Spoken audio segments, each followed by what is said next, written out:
Welcome to How to Be a Better DM, the official podcast of Monsters.Rent. I'm your host today, Justin Lewis, and together we're going to talk about how to improve your gameplay both from a mechanical and a storytelling point of view. And today I'm excited to talk about an aspect of the game that for me actually holds a lot of interest, and for a lot of people can actually be a rich source of story elements and intrigue. But at the same time, for other people, it can be completely boring and honestly, possibly off-putting. I'm talking about gods, faith, and religion. Now, the very first thing you need to do is assess your table's comfort level with the topics of gods, religions, and faith, right? In some cases, you're going to have a natural understanding, right? In my case, a few members of my table are also members of my faith, so I know that they're okay talking about some of these topics. In other circumstances, it would be a smart idea to ask if the table's all right with these themes and topics in the game.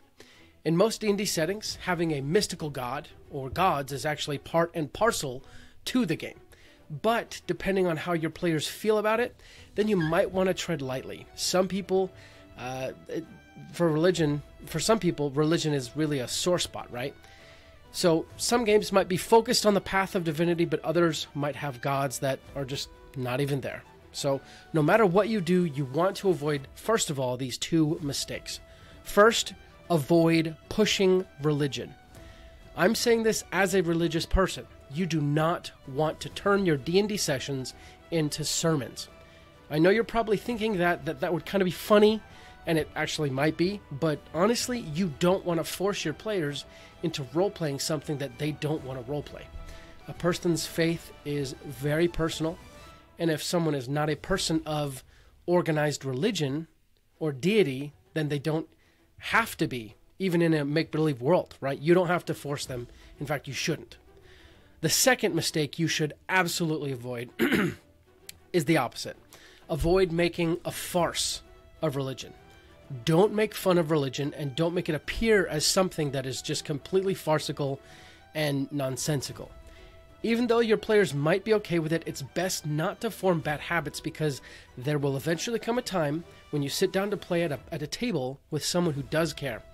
And then you're going to make a slip up, and that's just going to ruin your experience of D&D, because things are just going to spiral out of control. It's best to avoid those big mistakes by keeping good habits. Excuse me. Extend the same consideration and courtesy you would to any other sort of way of life, right? You always want everyone at the table to feel calm and welcome. Now, with your players on board for having gods be an active part of the game, let's talk about some other questions that you're going to need to ask. These questions will apply to both homebrew settings and settings that are pre-written, but the questions are going to apply a little bit differently to each. The first question is, how involved would your gods be? This is important because if they won't even matter, then you probably don't need anything else in this episode, right? I'd still recommend listening to the end, because you never know when a player might ask you a question or make a choice that might start a chain reaction to make the gods more involved in your setting. So keep listening. In different settings, gods behave differently. In some games, gods are active members of the universe. They grant divine boons here and there. They show up here and there. They perform miracles. In other settings, gods are basically hidden. They're not even there, deciding not to intervene with their followers' lives, right? It's important that you know which type of setting yours is, and how the gods are going to interact with players and NPCs alike. Really, the interaction of gods falls on a spectrum, with sort of an asterisk next to it. The spectrum is set up with very involved on the left, and not involved at all on the right. And this asterisk stipulates that the spectrum can describe the entire setting and the involvement of each individual deity within the setting. For example, an entire pantheon could be relatively involved, with maybe one or two gods being basically inactive. Or you could have the inverse, where the pantheon is a non-entity, with one or two who are trying to control the universe. And actually, thinking about that, both instances would make for a very fun campaign setting. Now let's talk about interactions with players. Unless you have players who are clerics or paladins, you don't necessarily need to have the gods interact with your players, or God, if you only have one. In fact, you could actually make the case for why your god doesn't interact with a devoted cleric or paladin to make a story even more interesting. There are many different ways to set up how your gods interact with your players to make the story better. But you need to think of that before you begin. And if you do have gods who interact with players, you need to know how involved the gods will be with those players. Will any particular god in question have multiple role-playing scenes face-to-face with the player? And if they did, would that be normal for the player or the god? Sorry, not the player, the character or the god?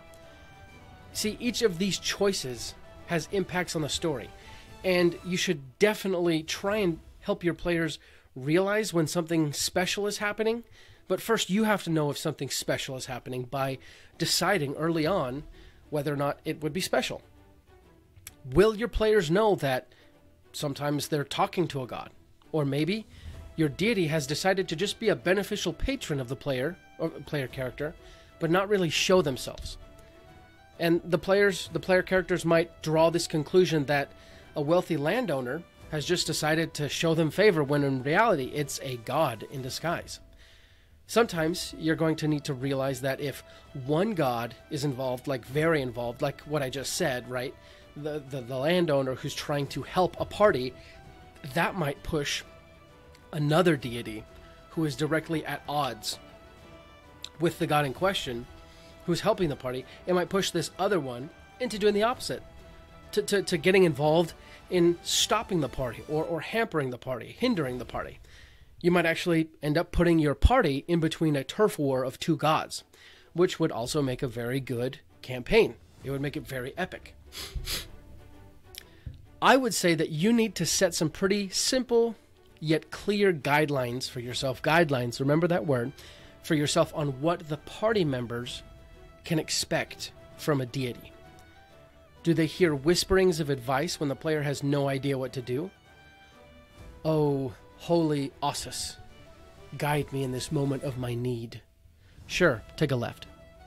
Or does God just show up in a brief vision and explain that a certain task needs doing? Carnadrius, I command you to build a bridge over the tiny babbling brook. These are two sort of silly examples, but are these normal for your deity? When you have established these sort of rules for how gods interact with players, that's when it becomes really fun to break the rules occasionally. And you can use that as a plot device because, again, you've stipulated this is not normal, so this is a very special situation you're having, and it's time to really sit in that feeling of specialness. Next question you need to ask is more about the setting than the individual player interactions. Is your pantheon filled with numerous gods, only a handful, or just one? This question naturally morphs into other considerations. For example, if your pantheon is filled with multiple gods, then the likelihood of all the gods having omniscience goes way down. Having 7 beings who all know everything that is happening, yet have cross purposes, sometimes becomes very difficult to handle very fast. You start to wonder, why would God A, who knows everything, but hates God B, not be able to stop God B, who knows everything, right? It becomes very confusing. Or the gods just know everything to the point that nothing really matters that they do, because they would just be able to stop each other. So in that instance, would the gods just become more observers in the cosmos than actors? I suppose you could probably figure out a way to make it work, but I haven't, because at that point, they're not really gods. They're more just super powerful beings that kind of sit on the sidelines. You could make a case for a campaign that does that, though. It would be interesting, right? If you have one god, it's much more possible for them to have omniscience. Having them favor certain things, though, becomes much more difficult. Either the god is the god of everything, or for some reason, maybe your god is just very partial to only a few things. Your god is the only god, but they are the god of bicycles. I don't know. And that would just be kind of weird, right? So if you wanted to do that, that would probably make for a very good, silly setting, a joke setting, or it just wouldn't really make sense. So you need to think about these things when you start creating your pantheon. And with this question also comes the question of whether or not the characters and the world at large would know about the god or all the gods. In fact, it could make for a very fascinating campaign if there's a few gods that are very present and obvious to the world, but a quest is revealed where more gods could be discovered. Next, you need to ask whether or not your god is good, neutral, or evil, or if that even matters.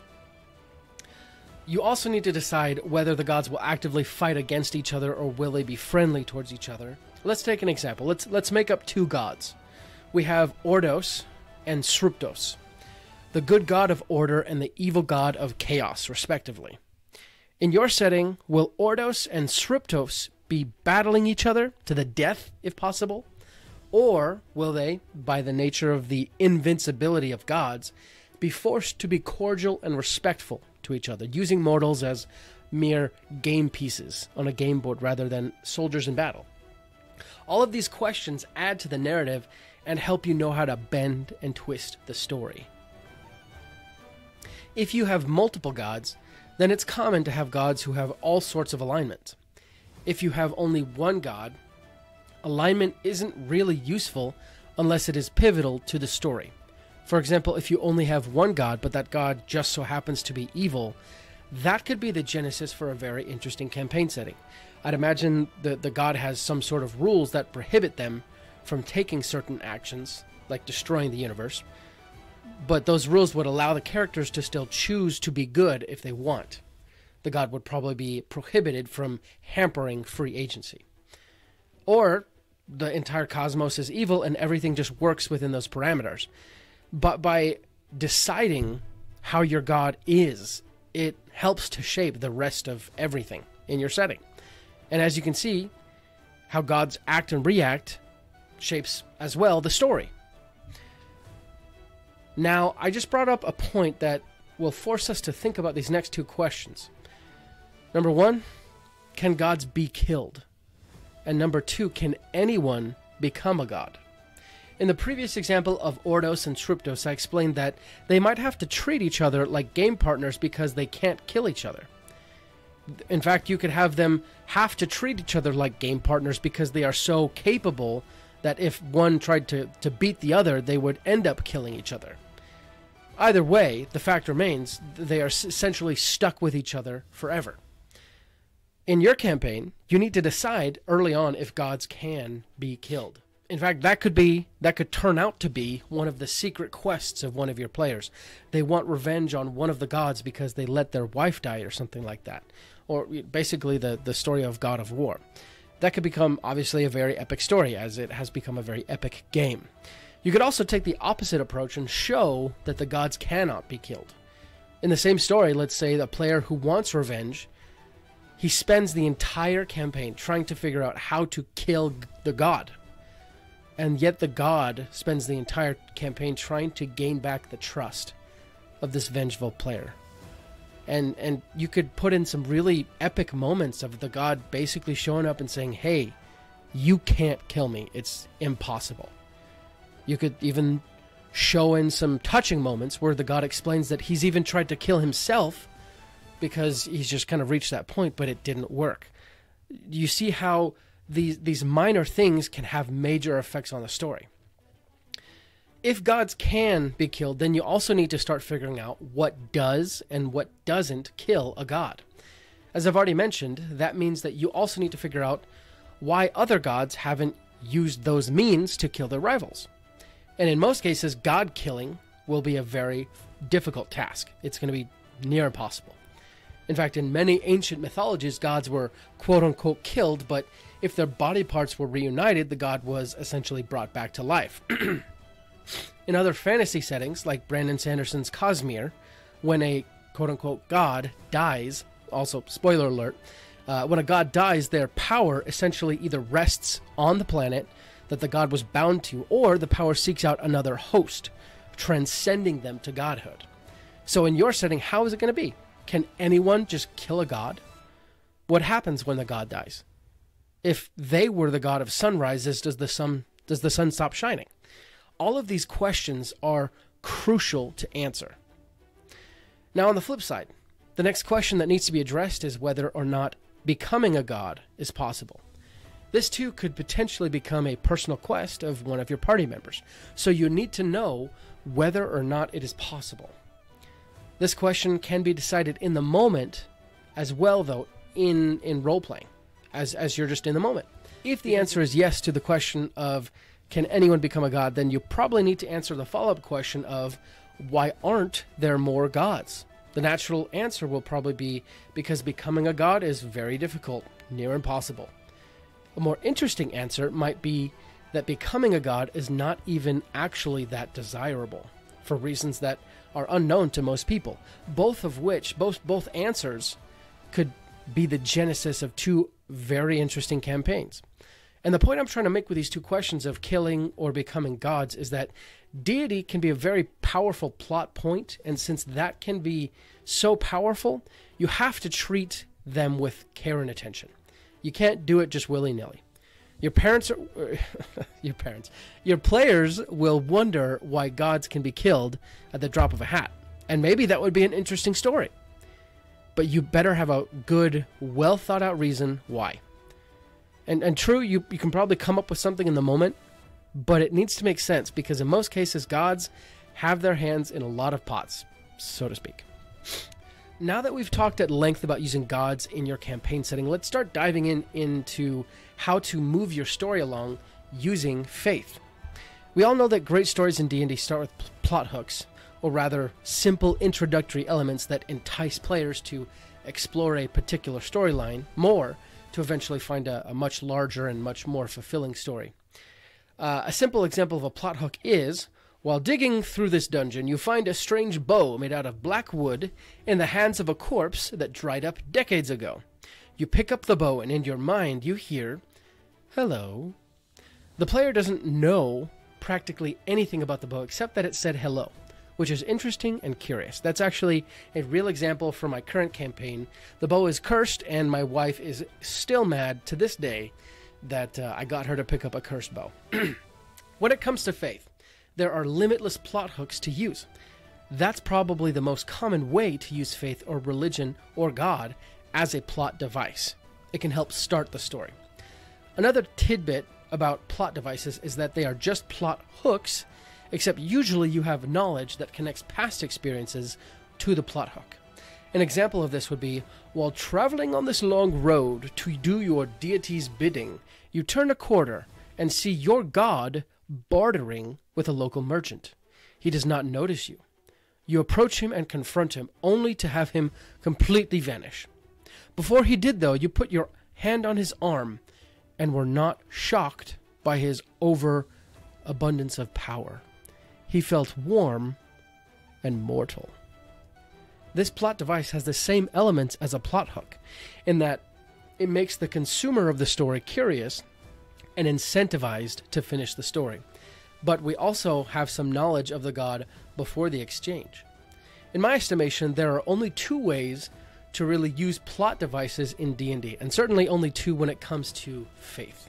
I may be wrong, though. Please let me know in the comments of this page, or you can send me a message on Instagram at howtobeabetterDM or at Monsters.Rent. But these two methods are the push and the pull. So the push. A plot device is designed to move the story along. And since our players are the main motivators of the story, a plot device in D&D is designed to get the players taking action in any particular direction. A good DM, then, gives lots of reasons for players to have their characters choose various paths. The push method is generally something that happens or exists in the space a character is in that the character wants to avoid or eliminate. Let me say that again. The push method is generally something that happens or exists in the space a character is in that the character wants to avoid or eliminate. In the case of faith or religion, a few examples would include: the character grew up as a child of insane cultists worshipping a demon lord. The push would be they want to leave. They want to get out of this religion. The character lives in a town where a religion runs rampant and is very xenophobic. This would be an example of a negative thing pushing the character to do something different. The character has been persecuted themselves for their religious beliefs. This would be another push to get them to do something different. The character does not agree with the popular religion of their area.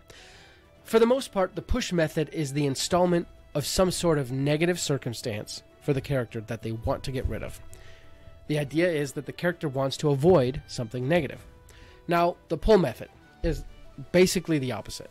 It's the pursuit of something positive. Usually, these circumstances exist or don't yet exist, but they exist elsewhere. Some great examples of this are: the character wants more peace in their mortal life, so they go seeking it. The character wishes to attain great spiritual power. A monk wants to become the top of their class, I guess you could say. The character wants to rid the world of evil or of good. The character wants to restore a religion to its previous glory. In all of these, the character is reaching for something that they do not yet have.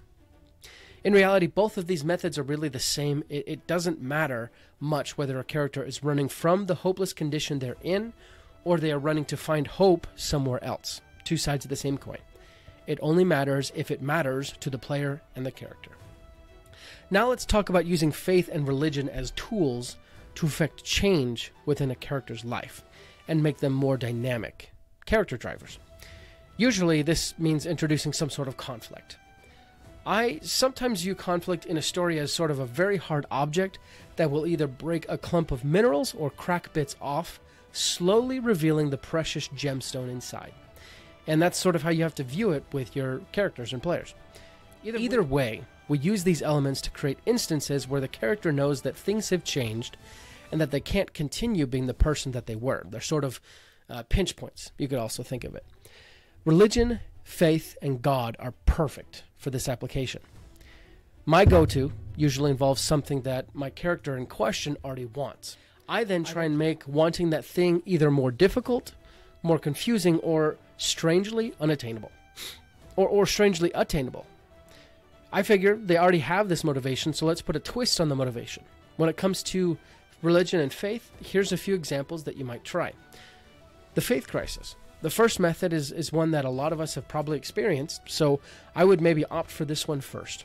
Although it strangely might be harder within a fantasy D&D setting where gods, grant divine power. This is the faith crisis. Most of us who grew up within a particular faith probably had wonderful experiences as kids, but then realized that the world is a lot harder to make sense of when you grow up. And you could have the same thing happen to your player. You could have them, go through this faith crisis and realize that things aren't as simple as they thought.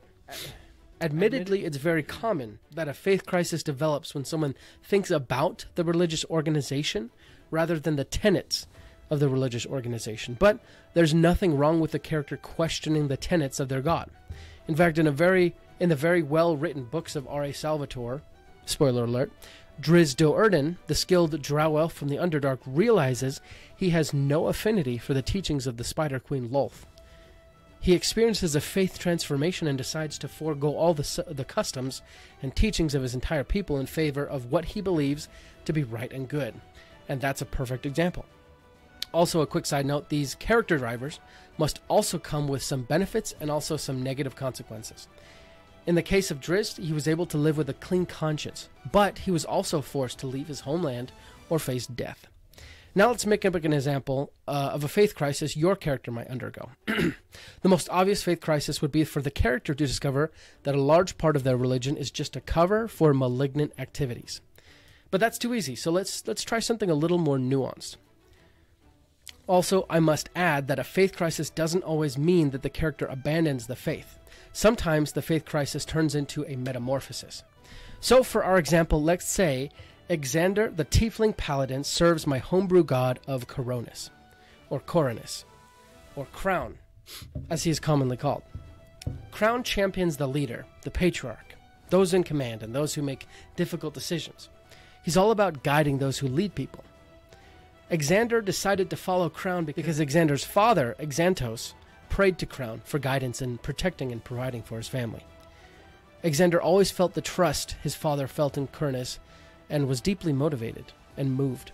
He grew up wanting to be a leader himself and believing that a leader, or a king or a governor, must have the best interests of his people. And then Exander became an adventurer. One thing you need to know about my homebrew world of integrity is that the alignment of the pantheon changes. Each god cycles through all the alignments. This is essentially their zodiac, and in fact, priests spend enormous amounts of time trying to divine which god will be evil and which god will be good every year, as the alignment shifts at the turning of the year. This means that each god preaches their philosophies in both a good and an evil way. Along the road, Exander and his companions meet a High Lord who rules with an iron fist, but who is a devout follower of Curnus. Exander's party decide to topple this High Lord to bring peace back to the region. During the final battle between the two, Exander calls to Curnus for power and aid, only to see his opponent, the evil High Lord, doing the same. Their power cancels each other's out, and Exander is left to fight with just his martial prowess for the duration of the combat encounter. Exander's party kills the evil High Lord, and peace is restored to the land, but Exander is left shaken. This was the first time he came face to face to his direct counterpart. He realizes that the same God he prays to for the power to topple these evil hierarchies is the same God who grants the evil hierarchies Exander fights against power. Exander then has to take a deep, long look inside himself and decide whether Curnus is worth following. This is one example of a faith crisis. In this example, the character, Exander, could decide that he wants to continue serving Curnus or not, but the conflict is there. Exander can no longer pray to his god without remembering fighting someone who did the same thing. Another great character driver is having a character find faith. And it probably goes without saying, but you'll want to make sure your player is all right with the direction you take them. That's a bit tricky to do, because most of the time you won't sit them down and reveal to them your master plan. Instead, you'll need to watch for signals to determine if they're all right with you trying to meddle with their players or with their character's faith. In most cases, you put out the adventure hook or the plot hook, and if the player bites, then they are interested in seeing what happens. In some cases, you'll have to know your player, like if you have the player serving a god that has them doing good things, and the player finds out that the god has been evil the whole time, that might make them angry. But other characters, it wouldn't, right? But anyways, I divert myself. So, in most people's lives, finding faith is a very long process, and a very important one. Finding faith and faith crises are very intertwined, because often it's questions that lead the searching soul to find some sort of peace with the answers supplied by a faith or a belief. So if your player character has a lot of moral questions, you can try placing religious or faith-based figures in their path. Let's say, another example, Tarion grew up on the streets of Bastion City, the capital of one of the nations in my homebrew setting. Tarion wasn't an orphan, but he was often left alone because his parents were altogether terrible at being parents. They didn't really care for Tarion and only spoke to him to demand that he clean something or go steal something. And because of this, Tarion grew up dirty and mangy, both in a literal sense and in a metaphorical sense. But Tarion was strangely gifted a kind and gentle heart, and being forced to do those things hurt him every day. Finally, Tarion finds friends and leaves the city as an adventurer. Along the way, he meets a priest of Ossus, who teaches that people can live within the harmony of nature and that naturally people are good. He is deeply touched by these teachings and decides to devote his life to Ossus. He revels in the outdoors and the peace that being away from cities bring. Let me also be clear that just because one of your characters finds their faith does not mean that you can't turn around and hand them a faith crisis. Most people who join new religions often have to make sacrifices and change their way of life. And if the character didn't have a faith crisis at some point, then it wouldn't really seem real and the character would seem like they were in denial. So you can often, go faith crisis, finding faith, faith crisis, finding faith. Kind of go back and forth, right? Now let's talk about creating a homebrew religion. The religion you create for your world has to match the world and its themes and style. For example, if you created a world that was very much like Cartoon Land from Who Framed Roger Rabbit, then the religion wouldn't have to make sense at all.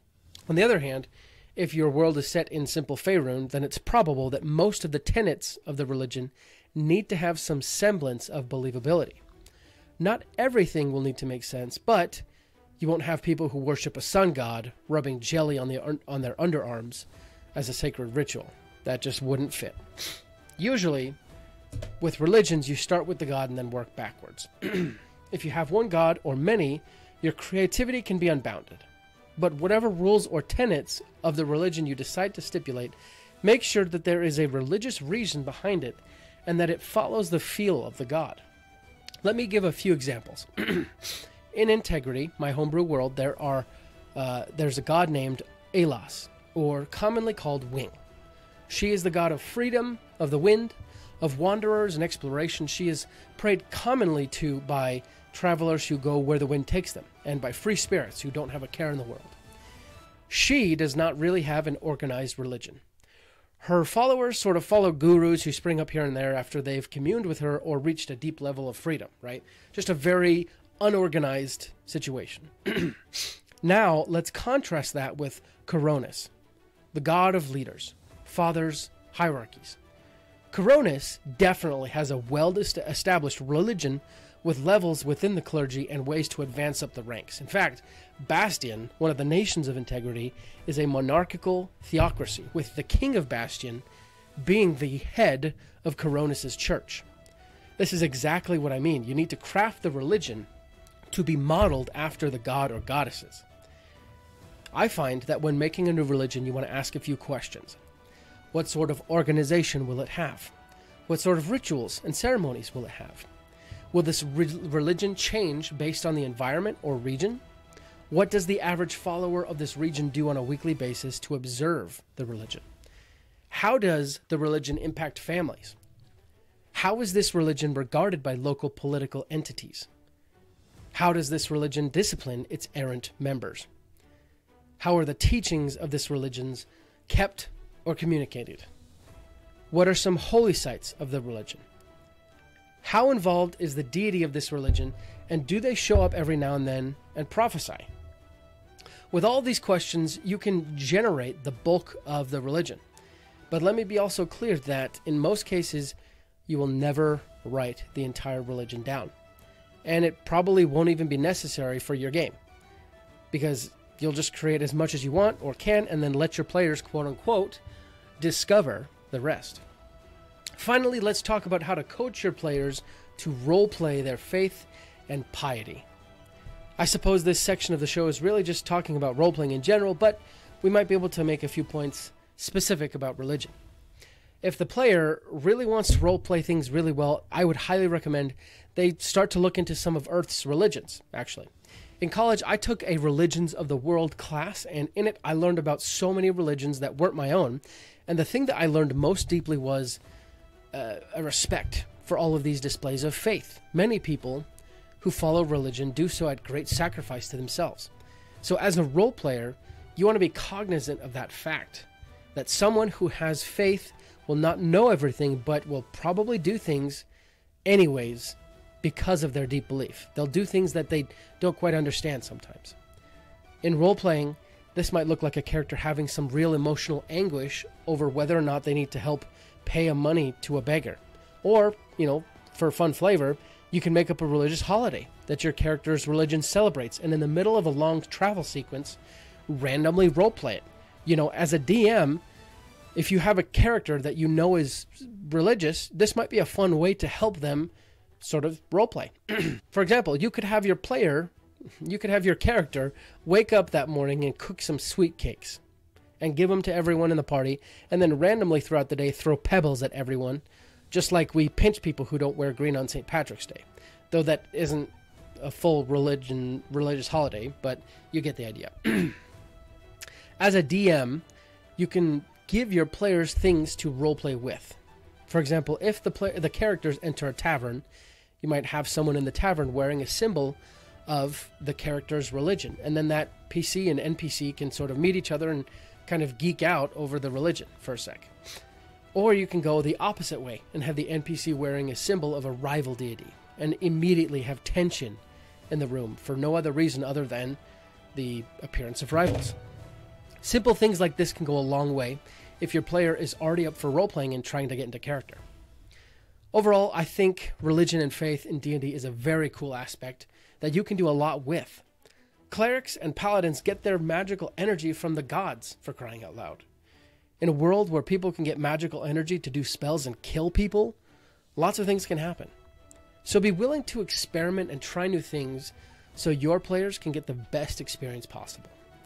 I'd love to hear your thoughts on today's show. Send me a direct message at howtobeabetterdm or on Instagram at Monsters.Rent, Monsters.Rent. We'd love to see if you can help us add to this episode. But thanks for listening to the show today, my friend. I truly appreciate you being willing to let me talk with you. And I hope that I was able to add to your day and to your games and to your life. I hope you can join the conversation with me sometime as well. We'll be back next week for another great show. But until then, let's go ahead and roll initiative.